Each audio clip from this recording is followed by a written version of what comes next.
Hi everyone, welcome to our channel, and today's video is actually a follow-up video to our previous how to buy an auction property video. Today we're just going to go through 7 main points which you need to take note of when buying a property from auction.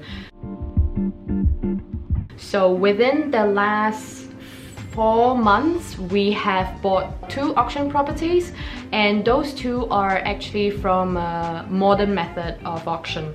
So the very first point that you need to take note of is always try your best to buy before the auction or after the auction. Try to avoid buying during the auction because you don't want to get emotions involved. You are a property investor, you want to be driven by numbers and not the high emotions and bidding wars going on in the room.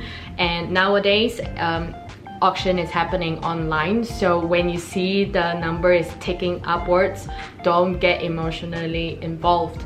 So try your best to put in an offer before the property goes to auction, or after the auction. If you notice that the property hasn't sold during the auction, follow up with the auction house and try to put in your offer that way. Which brings me to point number 2. Sometimes during a viewing, you will meet the auctioneer or the agent, and they will tell you that the seller doesn't want to take any offer before the auction and they want the property to go to the room. In that case, if you feel like you have a solid offer and you want to make an offer, do make the offer. Put it across to the auctioneer, send it in writing by email to them and say, this is my offer. If the seller is willing to consider before the auction, then my offer is on the table. This is how we got one of our auction property deals this way, because during the viewing, the agent actually told us that no, the seller is not taking any offer now. They want it to go to the room. So we persisted and we got it in the end. Whereas there can be some cases where the agent tells you, oh, you know, the seller is open to offers prior to auction. So always make sure that you ask the agent at the viewing beforehand. So the third point is always make sure that you go through the legal pack with a solicitor.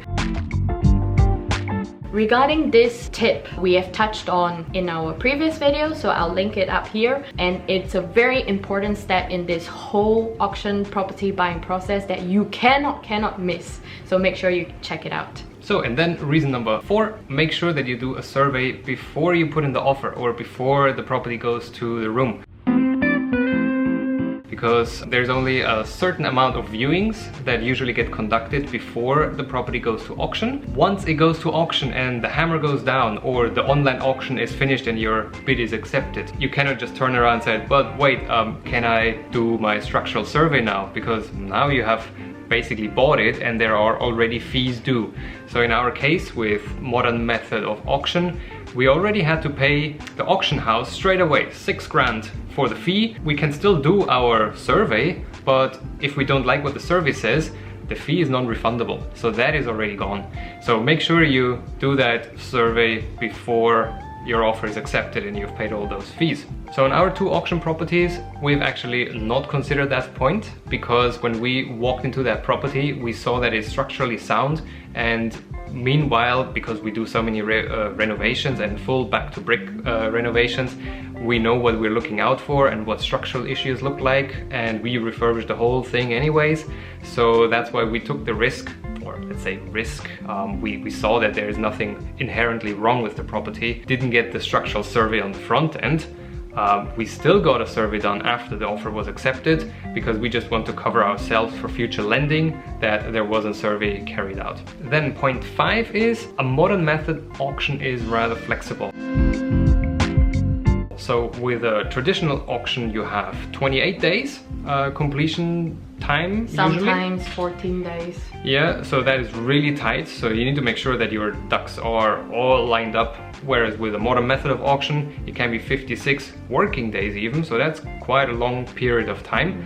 That gives you more flexibility. Yes, you have to pay higher fees, but in return you get that flexibility of maybe you can even apply for a mortgage if you have a mortgage lender.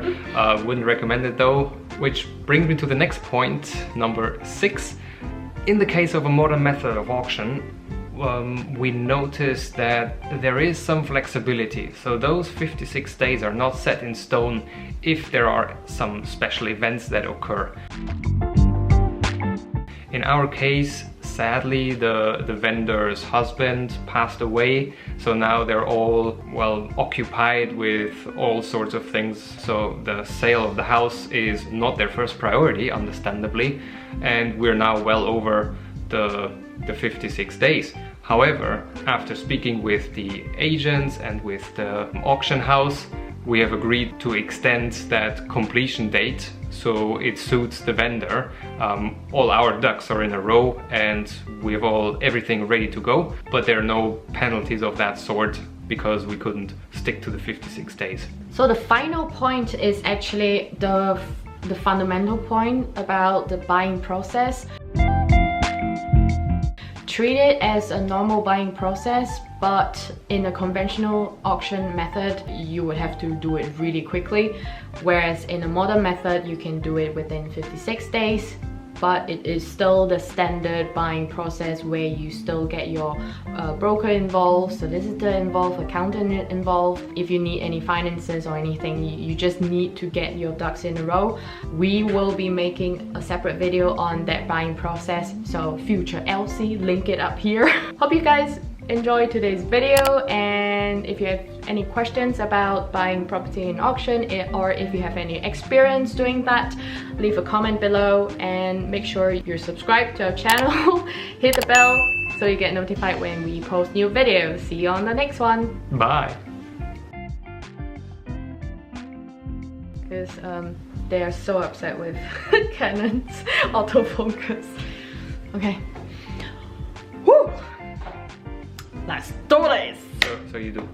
So you go start up to Okay. 0.3. Okay. Yeah, I think I can say that now. You've said enough. No, I can say. No.